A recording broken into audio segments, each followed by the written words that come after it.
orientadas principalmente a lo que es retinopatía diabética y orbitopatía tiroidea. Las otras manifestaciones generalmente suelen ser de tipo inflamatorio, que se traducen en uveitis o problemas específicos de retina. Pero entonces vamos a tratar solo las dos patologías que son las más frecuentes y que es importante que lo conozcan. Primero, veamos lo que es la orbitopatía tiroidea, ¿ya? La enfermedad tiroidea orbitaria, ¿no?, está asociada pues a patología de tiroides en la gran mayoría de los casos. Ahora bien, la manifestación extratiroidea más frecuente de la enfermedad de Graves, ¿ya? Entre 30 a 50% de los casos, la manifestación de una enfermedad de Graves es la orbitopatía tiroidea. ¿Cuál es la forma más frecuente de presentación? La presencia de exoftalmos, y que esta es una patología que suele presentarse en forma bilateral, ¿ya? La gran mayoría, más del 90% de los casos, van a ser casos que son entre casos leves que se autolimitan. La gran mayoría de los casos. 6 a 8% de los casos cursan con una patología mucho más agresiva, son de una característica moderada a severo, pero los casos muy severos son raros.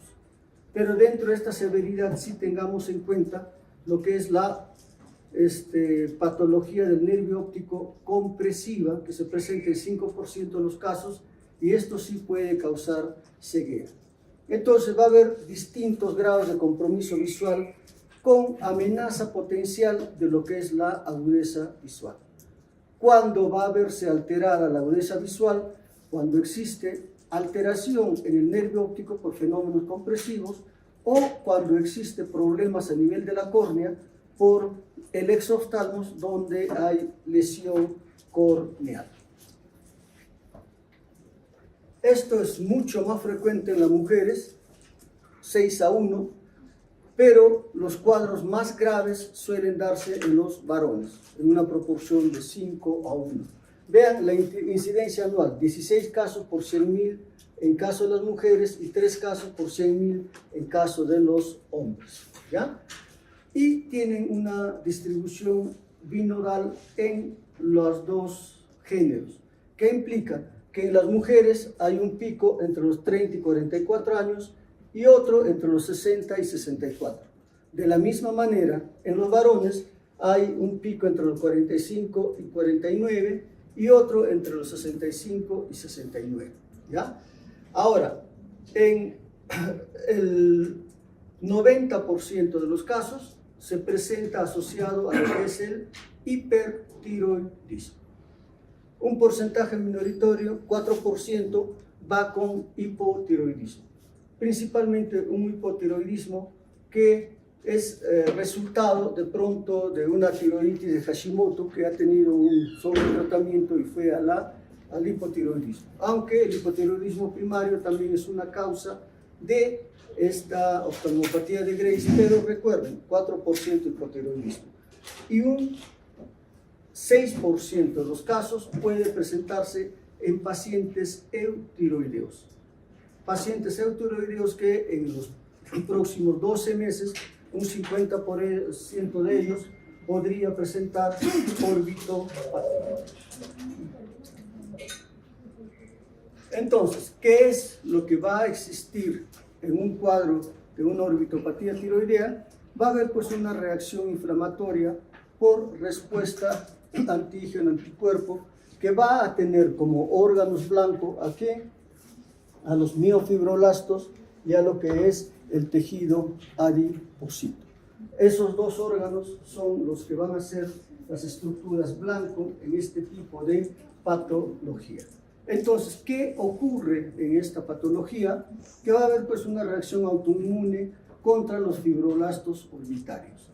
Esta reacción autoinmune va a hacer que los linfocitos T ataquen a los fibroblastos de la órbita porque comparten antígenos con el receptor del TSH. Esto va a provocar, ¿qué cosa? Una activación exagerada de estos fibroblastos que empiezan a producir glucosaminoglucosa. glicanos. ¿Ya?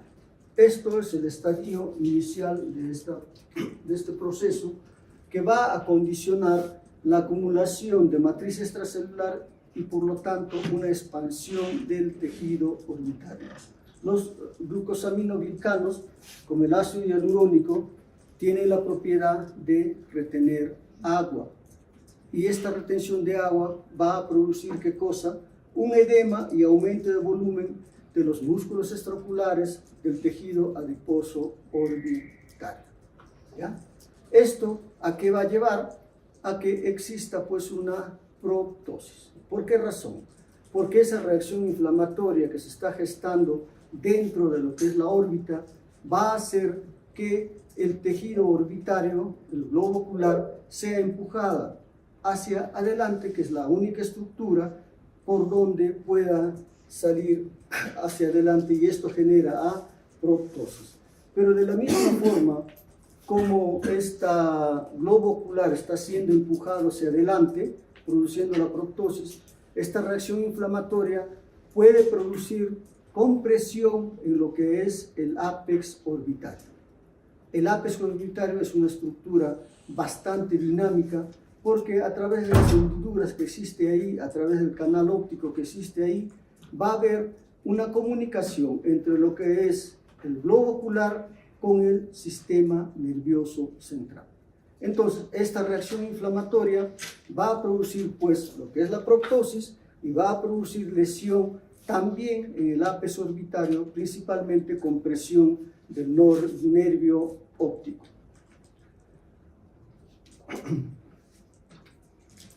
Muy bien, entonces va a haber reacción de inflamatoria y va a haber una fibrosis progresiva. Entonces, la inflamación va a producir en el estado agudo lo que es una disfunción muscular.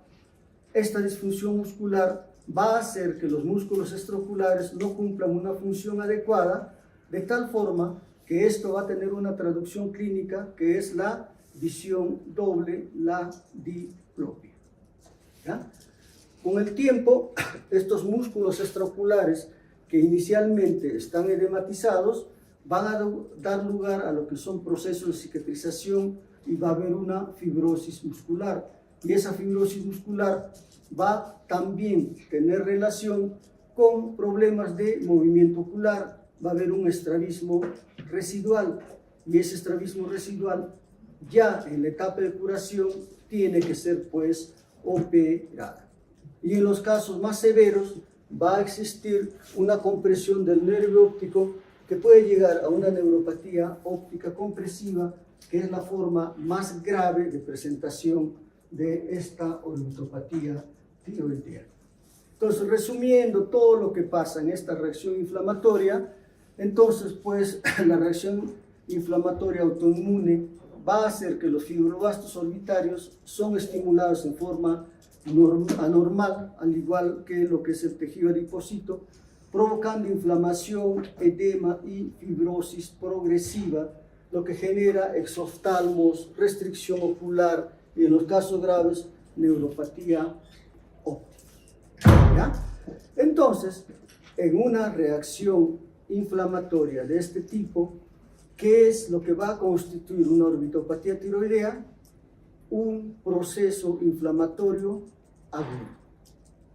Eso es lo que significa cuando aparece una orbitopatía tiroidea, una reacción inflamatoria en lo que es la órbita.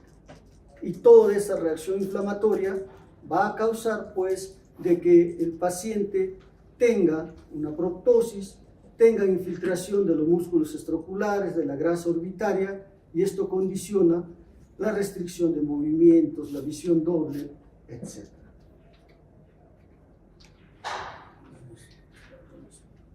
Existen una serie de factores de riesgo para que se produzca la orbitopatía tiroidea.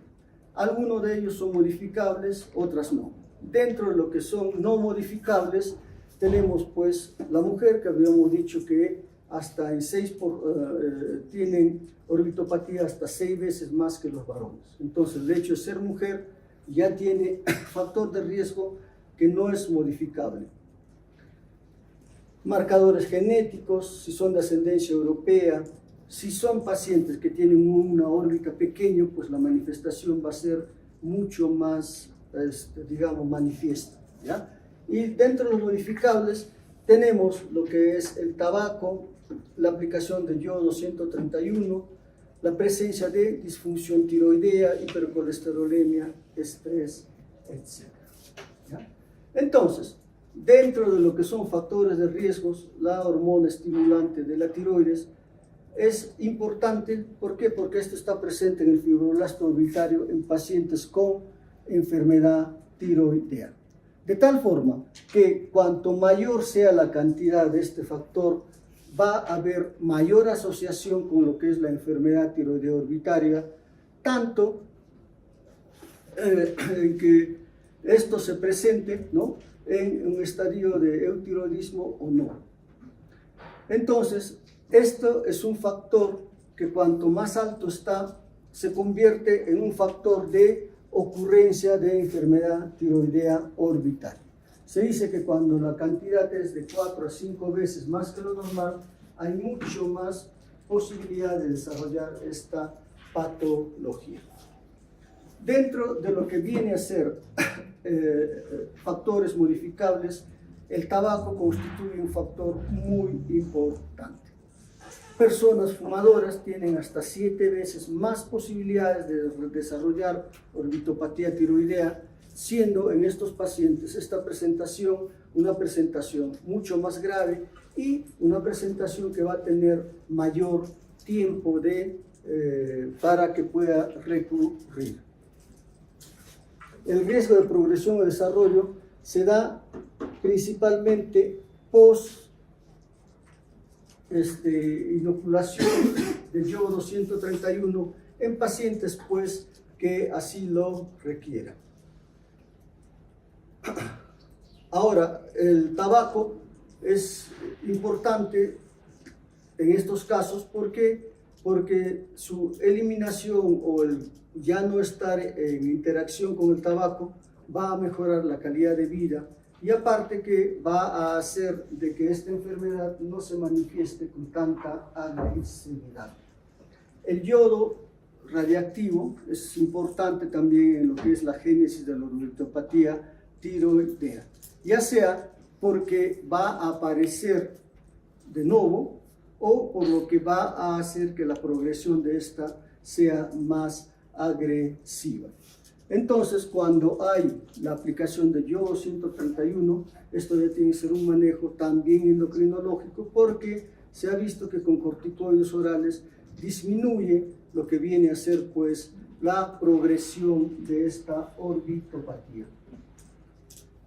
Tengamos en cuenta la hipercolesterolemia, que es otro factor modificable, porque se ha determinado que los valores de LDL elevados se asocian a esta orbitopatía tiroidea.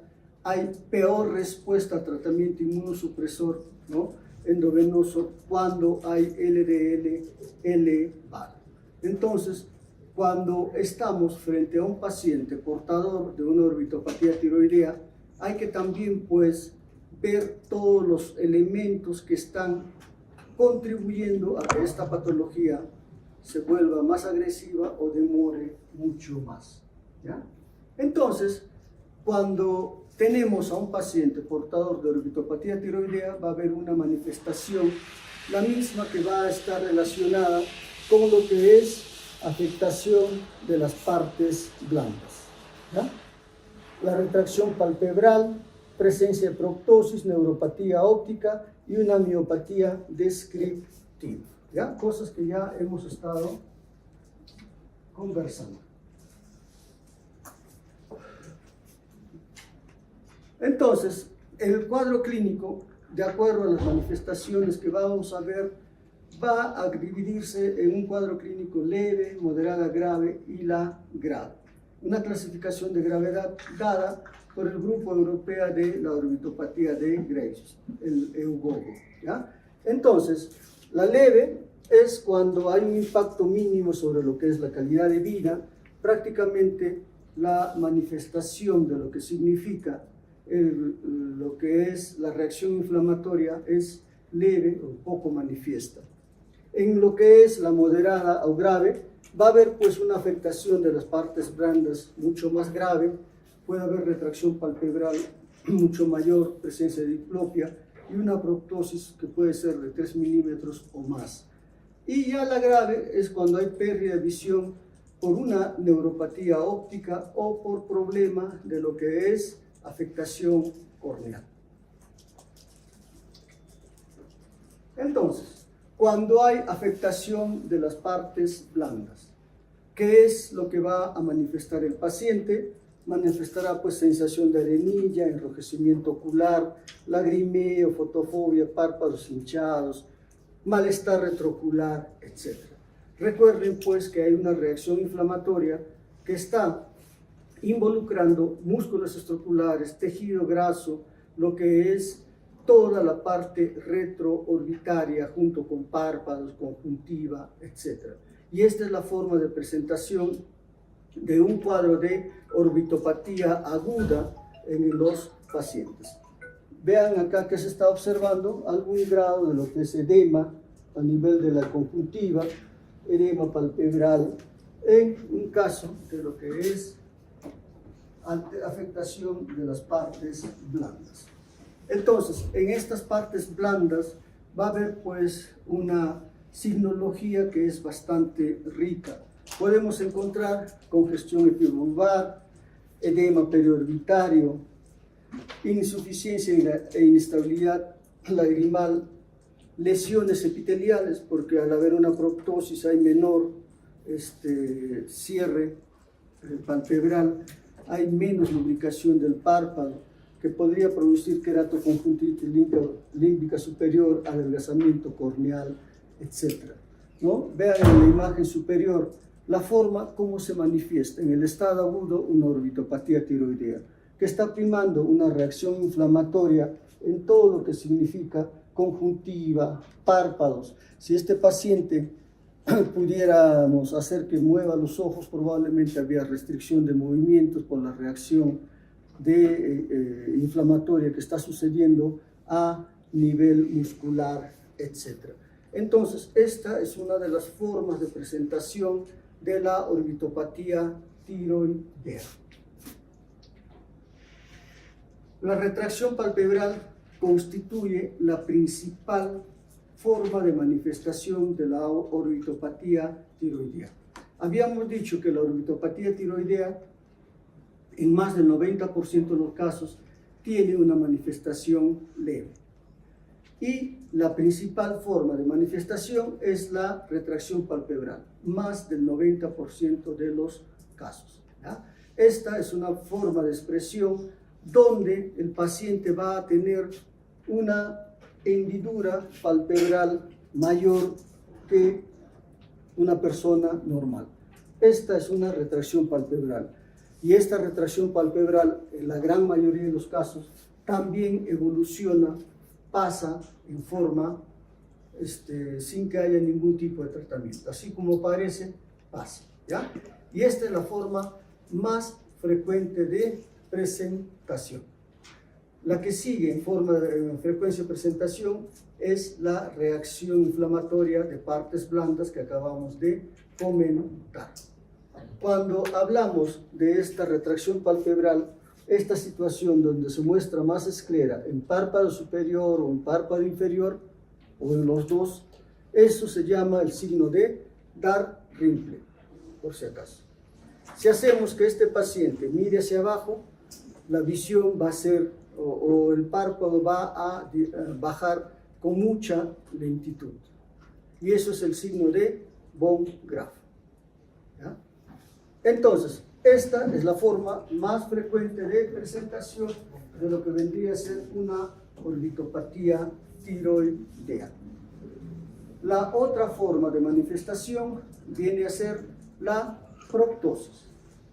Si hay una reacción inflamatoria detrás del globo ocular, es lógico que esa reacción inflamatoria salga o empuje al ojo por el único sitio donde puede salir, que es la parte anterior, y ahí se genera la proptosis.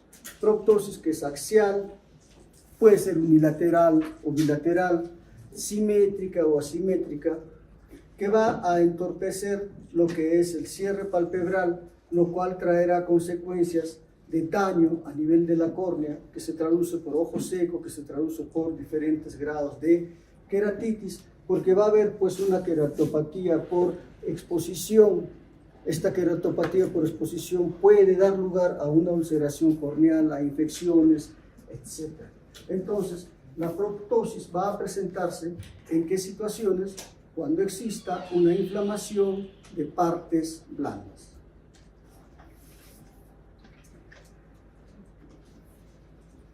Una miopatía restrictiva.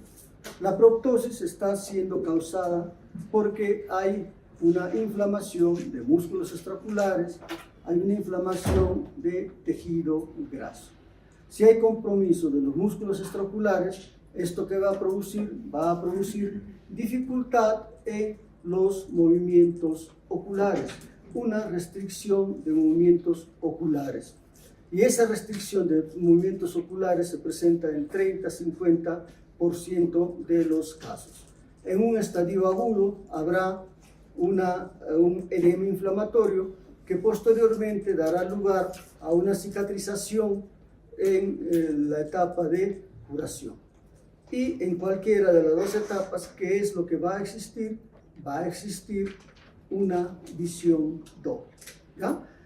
Nosotros movemos los músculos extraoculares o con los músculos extraoculares movemos los ojos en diferentes posiciones de la mirada. Y en todas las posiciones de la mirada siempre va a existir un paralelismo ocular. Cuando se pierde este paralelismo ocular, sobreviene la visión doble, ¿no? Por decir, si miramos al lado lateral izquierdo, este ojo lleva el músculo o el ojo hasta ahí y el otro puede llevar solo hasta ahí. Entonces no hay paralelismo, en esa circunstancia se presenta visión doble, ¿ya? Entonces hay que tener en cuenta esta miopatía restrictiva.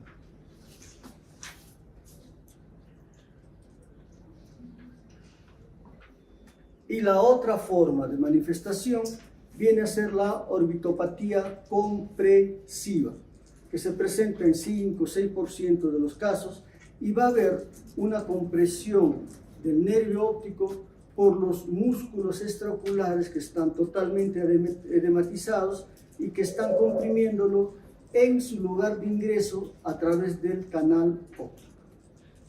Entonces ahí va a haber pues una manifestación que se va a traducir por deterioro visual central y es necesario que tengan en cuenta algunos signos, ¿ya? Cuando hay un daño del nervio óptico, esto tiene manifestaciones. ¿Qué manifestaciones va a haber? Puede haber disminución de la agudeza visual, puede haber alteración en la visión de colores, puede haber disminución en la intensidad a la luz, puede haber un defecto pupilar aferente relativo. ¿Qué implica este defecto pupilar aferente relativo?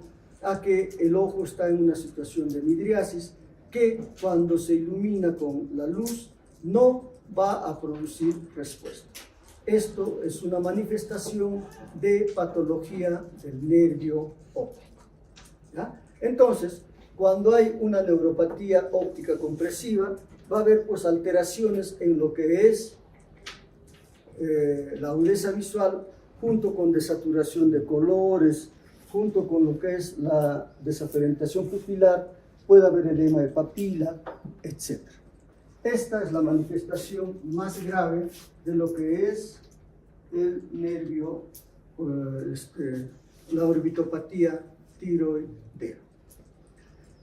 Entonces, el diagnóstico dicen que es en base al cuadro clínico característico, a la disfunción tiroidea que puede encontrarse y a imágenes que sean compatibles con lo que estamos encontrando. 2 de 3 de estos confirma el diagnóstico. ¿No hay listo ya? ¿Sí? ¿Cuál sería el cuadro clínico característico?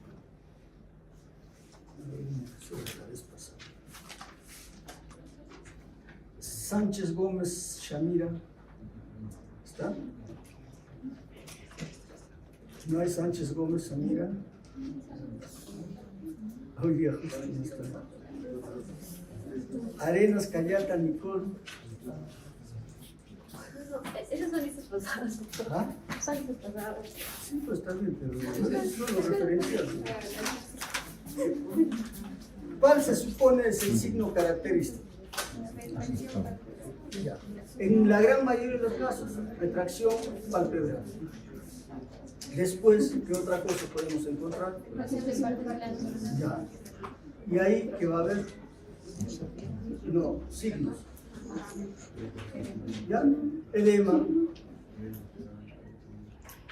congestión de párpado, de conjuntiva. ¿Qué más? Restricción de movimientos, ¿no? En un paciente hipertiroideo debe hacer pensar en lo que es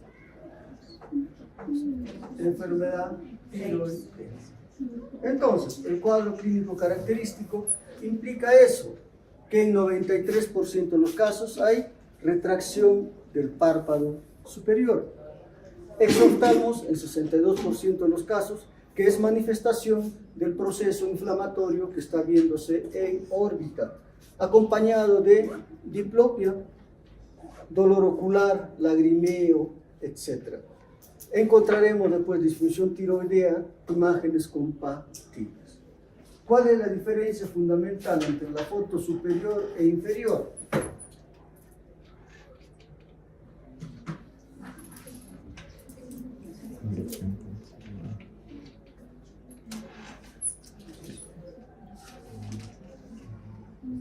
Telles Negrón.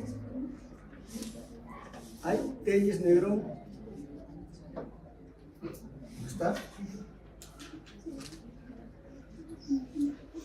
Limache, Martín, Juan Jesús. ¿Está? Es el Limache. Este que ganó, no lo veo desde que ganaron el baile. Sierra Sánchez. Tampoco está Sierra Sánchez, que fue esto lo que no viene. Pérez Yari. Diferencia fundamental entre la podemos ver foto de arriba y abajo. La presencia de lo que es, más que todo, exoftalmos y lo que es enrojecimiento ocular en la imagen de abajo. ¿Ya? En la imagen de arriba. ¿Qué más podrías concluir? Se puede ver más que todo un edema palpebral de igual forma en la imagen inferior. ¿Ya? ¿Algo más?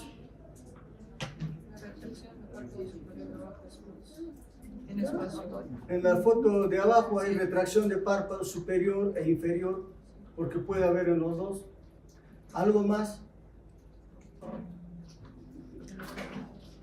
¿Cuál de los dos tendrá un mayor compromiso ocular? El de abajo. El de arriba probablemente sea más solamente retracción palpebral y no más, ¿no? En cambio, en el de abajo sí hay algún grado ya de reacción inflamatoria con todas las condiciones que esto puede implicar, en el estado agudo y en el estado crónico, ¿no? Entonces, la disfunción tiroidea, en el 90% de los casos, hipertiroidismo. Hipotiroidismo en 4% y eutiroidismo en 6%. Y en este caso de eutiroidismo, ¿qué había?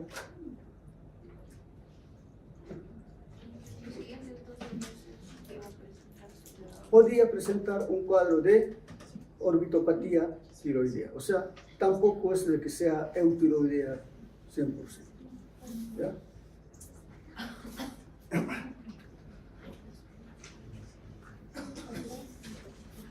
Imágenes compatibles. Entre la imagen superior e inferior, ¿qué dicen? ¿Hay correlación? ¿No hay correlación? ¿Cuál sería su comentario?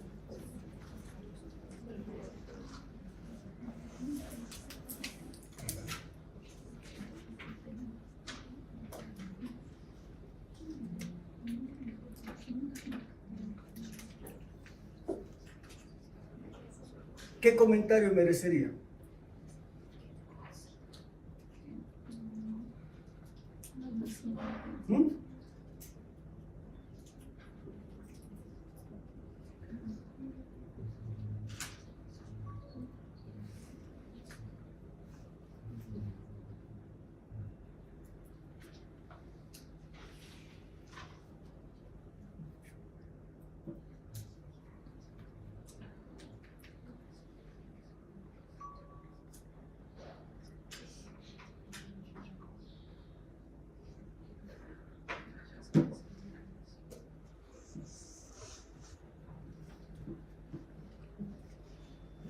están los músculos extraoculares en la tomografía?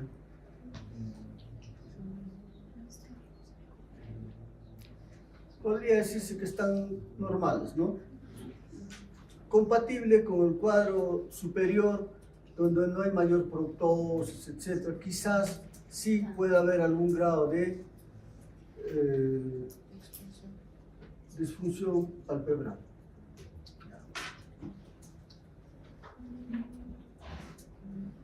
Ahí,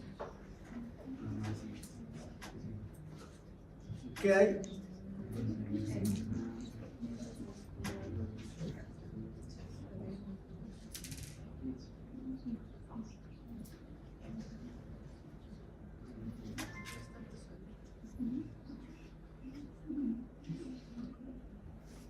Bien, en la segunda imagen sí, ¿qué es lo que existe? Existe compromiso de los músculos, sobre todo de los músculos rectos medios, donde están edematizados, ¿ya? Entonces, se dice que el diagnóstico de imágenes no es una situación, un examen de rutina que debe hacerse siempre que exista alguna duda diagnóstica, ¿no? Se presupone que con el cuadro clínico y el análisis de laboratorio es más que suficiente para no estar ya recurriendo a lo que es el diagnóstico de imágenes, ¿ya? Entonces, ante la duda, realizar esto, o cuando el cuadro sea atípico o previo a una cirugía descompresiva. Cuando nosotros planteamos una posibilidad de cirugía descompresiva,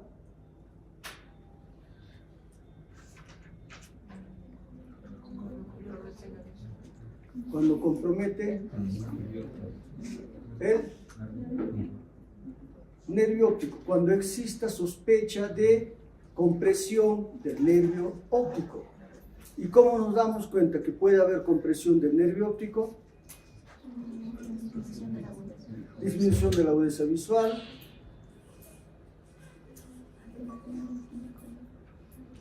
¿de qué? Alteración en visión de colores, ¿no?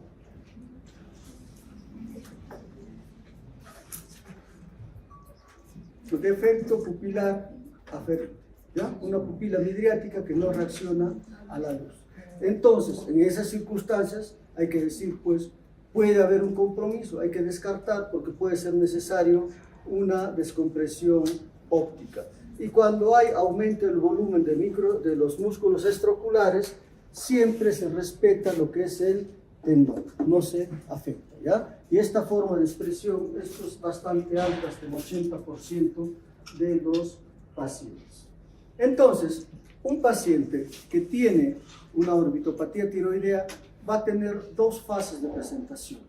Una primera fase que va a ser la fase de la reacción inflamatoria, y la segunda fase ya es una fase quiescente, donde existe el proceso de cicatrización que va a llevar ya a la curación. Entonces, en el periodo agudo de la enfermedad, ¿qué tendremos? Dolor ocular, enrojecimiento de los ojos, enrojecimiento de la conjuntiva, quemosis, todas las manifestaciones de reacción inflamatoria. ¿Qué tiempo dura este proceso? Más o menos entre año, año y medio, 2 años, 3 años. Después de eso viene este periodo quiescente de cicatrización.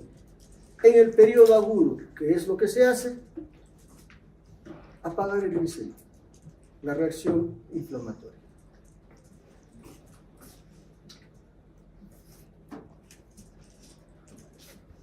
Bien, de acuerdo a la Unión Europea, ¿no?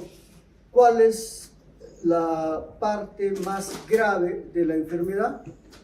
Aquella que pone en riesgo la salud visual por compresión del nervio óptico. Esa es la más grave. Entre lo que es la leve y la moderada, solamente existen grados de inflamación que son traducidos por el nivel de proptosis, por la restricción de los movimientos de los músculos extraoculares, por la retracción palpebral, entre otras cosas. Entonces, ¿cómo se maneja este tipo de pacientes? Pues en primer lugar, con recomendaciones generales. Hay cosas que ya están demostradas, dentro de las cuales está el hecho de fumar. Si el fumar aumenta la posibilidad de daño, aumenta la posibilidad que se desarrolle la orbitopatía tiroidea, pues hay que dejar de fumar.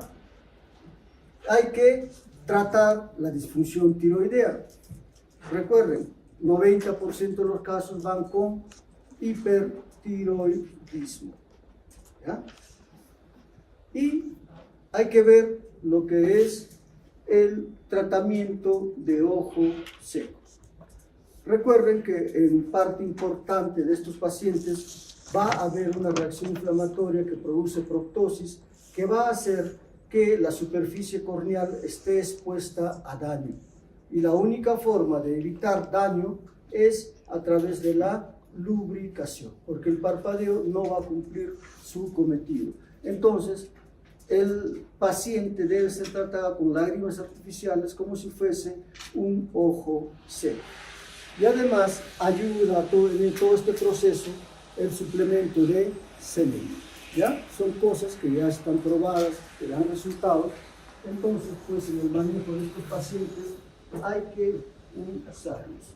Entonces, en el manejo de la orbitopatía tiroidea leve, moderada, hay que tener un buen manejo de lo que es la superficie ocular.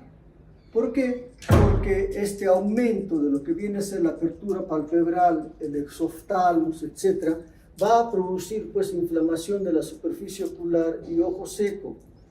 Además, que en esta reacción inflamatoria existe una disfunción autoinmune de la glándula lagrimal que va a hacer que exista un aumento de la osmolaridad lagrimal, que ya saben ustedes, este aumento de la osmolaridad lagrimal también guarda relación con lo que es ojo seco. Entonces, el manejo de ojo seco es muy importante en tanto exista esta enfermedad en su estado agudo. El manejo del estrés oxidativo que se presenta en estos pacientes por el aumento de radicales libres de oxígeno, pues se hace con lo que es las selenio, que disminuye este estrés oxidativo y de esta forma regula la producción de que esto no empeore. Ya en los casos más avanzados, entre moderados o severos, ahí hay que contemplar lo que viene a ser la alteración, sobre todo a nivel de los músculos extraoculares. En la orbitopatía tiroidea, uno de los tejidos blandos o blancos lo constituyen los músculos extraoculares. ¿Ya? En esta reacción inflamatoria, los músculos que frecuentemente son más comprometidos son el músculo recto medio y el recto inferior. ¿Ya? Entonces, en estos pacientes donde hay compromiso de músculos extraoculares, ya la medicación con metilprednisolona endovenosa resulta uno de los tratamientos que más resultados dan, que mejores resultados dan. ¿Ya? Hay algunas complicaciones, hay que tener en cuenta de que puede producir hepatotoxicidad, de que la dosis máxima acumulada es de 8 gramos, ¿no? Son dosis altas las que se usa, y la metilprednisolona ha demostrado tener un efecto cuando ha sido probado frente a placebo, donde hay una efectividad de 83 versus 11%, y también tienen un mejor efecto que si se da la prednisona por vía oral. Entonces, pues este es el tratamiento en enfermedades tiroideas oculares entre moderadas a severa, junto con lo que viene a ser el manejo del ojo seco.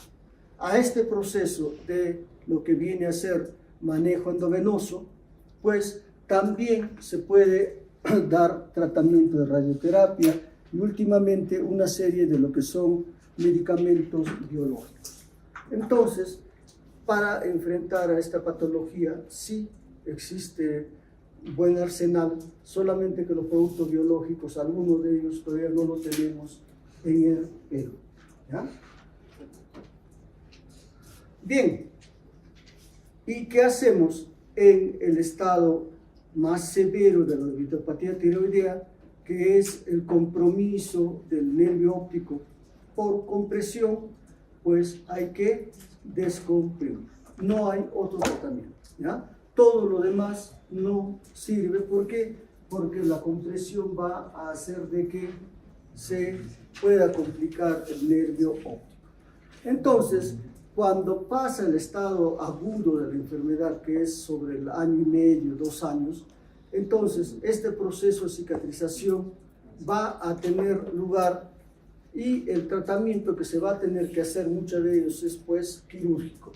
Será una descompresión orbitaria, si amerita, porque hay compromiso de lo que es el nervio óptico por compresión. Se hará la cirugía del estrabismo, la cirugía de párpados y corrección de secuelas estéticas.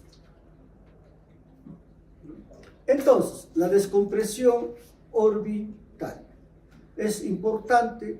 Esto es manejo de cirugía de cabeza y cuello, ¿no?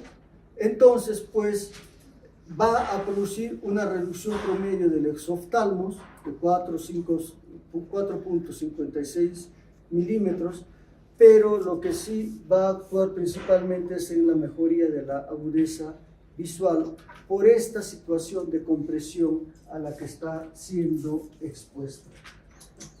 La corrección del estrabismo, ¿no?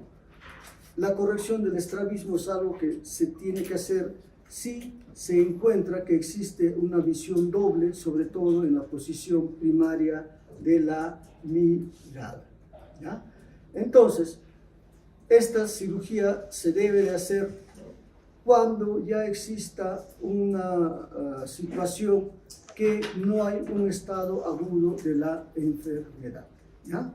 Cuando verdaderamente ha pasado ya todo este proceso donde hay ya cicatrización, esperar por lo menos 6 semanas mínimo de una disminución de lo que vendría a ser la orbitopatía aguda.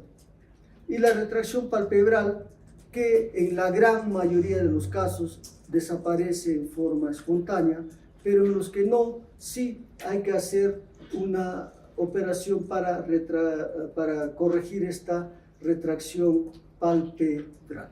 ¿Ya? Entonces, son procedimientos que se realizan en esta patología porque la curación va a estar expuesta a lo que viene a ser, sobre todo, restricción de movimientos de músculos extraoculares, que es lo que más trastorno funcional ocular va a dar.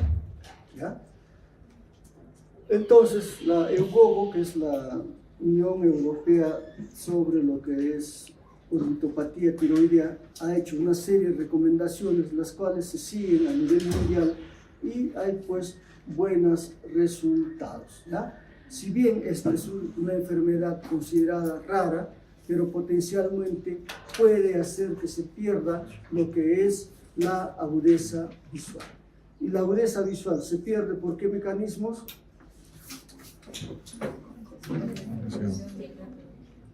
¿Qué más?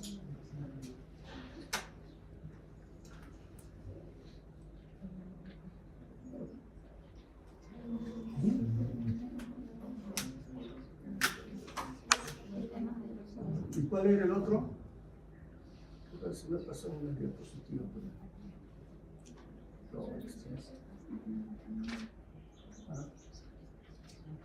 ¿Cómo se llega a la figura de inferior?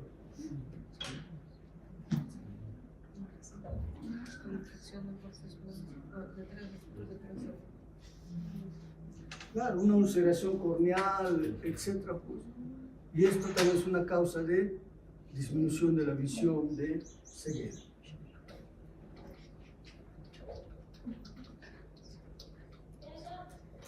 Bien. Un minuto de descanso.